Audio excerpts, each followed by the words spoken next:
the 6th of November.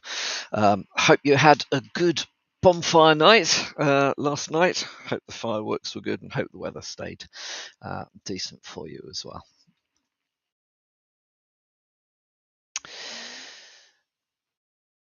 So I came across an article this morning on GB Hackers, which I thought I'd bring to your attention. So there's an APT group which comes under many names: APTC23, Desert Falcon, Tag 63, or as this particular article refers to it, Arid Viper. So yes, as you can guess from the names, this is a Middle Eastern group that has been, at least it's speculated, they're associated with Hamas, however you pronounce it.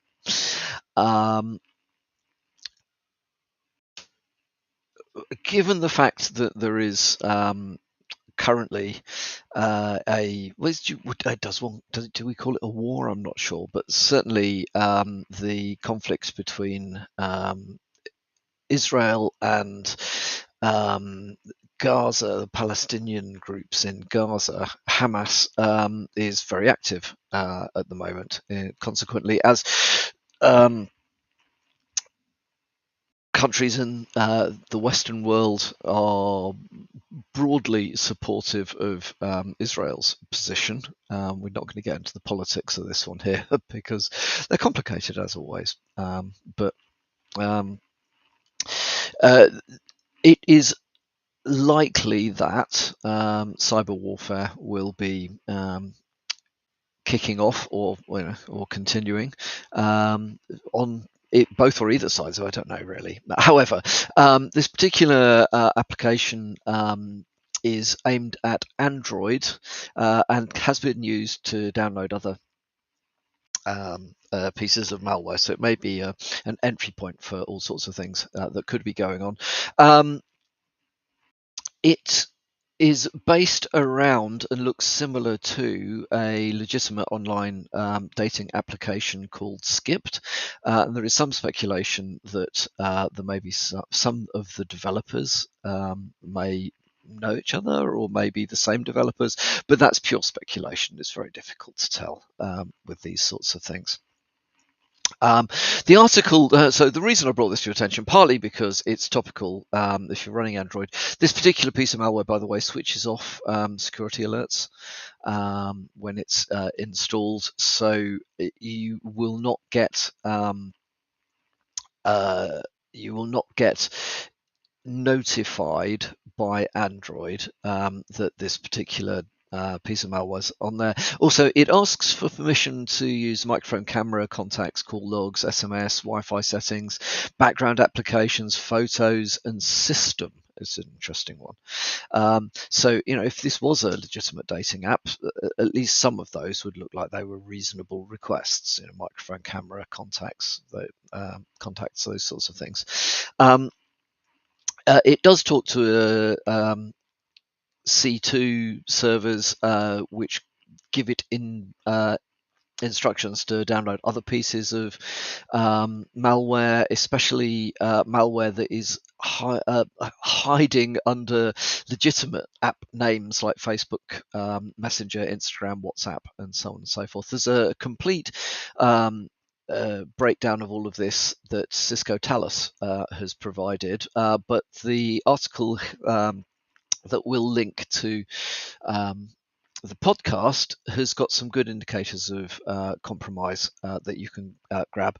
A particular set of hashes based around the applications, and then some network IOCs for network domains and URLs that the app attempts to connect to. So as always, be cautious when installing apps onto your devices. Stick to legit apps from well-known stores. It isn't a 100% foolproof way of avoiding getting malware, but it does reduce the risk, and it's certainly the right approach to take. This particular piece of malware, well, the IOCs are out there, so firstly, you should be able to find out whether it's floating around in your environments or not, and secondly, expect it to morph. And then a couple of articles I've come across which are looking rather than at the technical aspects of cyber, which we do focus on quite a lot here, but there have been a couple of articles which I think are certainly worth a read, more on the governance, compliance, and risk side of things. Okay, now my entire audience is just reaching for the kill button, but actually quite interesting ones. So, emerging risks in cloud computing. Interesting article. Gartner surveyed nearly 300 risk executives about their views on the emerging risks in cloud. Now, bearing in mind, risk executives, sorry if you are one, but are probably not best placed to understand cyber risk, frankly. Not doing a good job of it so far, blah, blah, blah. There you are. If you are doing a good job of it, well done. You're in a small minority. However, some of this stuff makes sense and it is worth thinking about. Third party viability. Okay. The evolving socio-political expectations in cloud, mass generative AI availability, cloud concentration risk, and personal data regulation and fragmentation. So cloud concentration risk is what this particular article focuses on, and it does make an interesting read because there is a real risk there, and there's no particularly obvious mitigations to this risk. If you place your cloud data and your cloud computing with one particular strategic vendor, you are then at the mercy of that particular cloud vendor as to what they do, where they keep your data, how they look after your data. You can put in place, you can ask them questions around how is this stuff secured, how's it all maintained, blah, blah, blah, blah. But you don't really know. There are theoretical risks around the viability of very large cloud organizations. Looking good at the moment. You never know in the future. Very large organizations have had problems. You are reliant on the cloud provider giving you the information you need in order to maintain compliance with any regulations, and bearing in mind that regulations for cloud data or data at all, regulations around the world are diversifying at the moment. So there's a general move towards regulation. It isn't all the same. So understanding where your data is and making sure it stays where it's supposed to be is quite important. But overall, yeah, I mean, this is just another iteration of a long-standing challenge in the technical world around how do you deal with the trade-off between operational and financial efficiency by concentrating on strategic partners versus risks of things going wrong with those partners, and where partners use other partners in order to deliver services. Of course, there is then an interesting challenge as to where you've got vendor diversity policies, are they really genuinely diverse? Often very difficult to get the answer to that. So I think this made a very interesting read. The other one, which I think is a little bit of good news, is that password health and hygiene is improving. So over the last 12 months, there has been an improvement in the password health scores. So it is an interesting question as to how does anybody actually know, but overall, there are indications that the scores are improving across most parts of the world.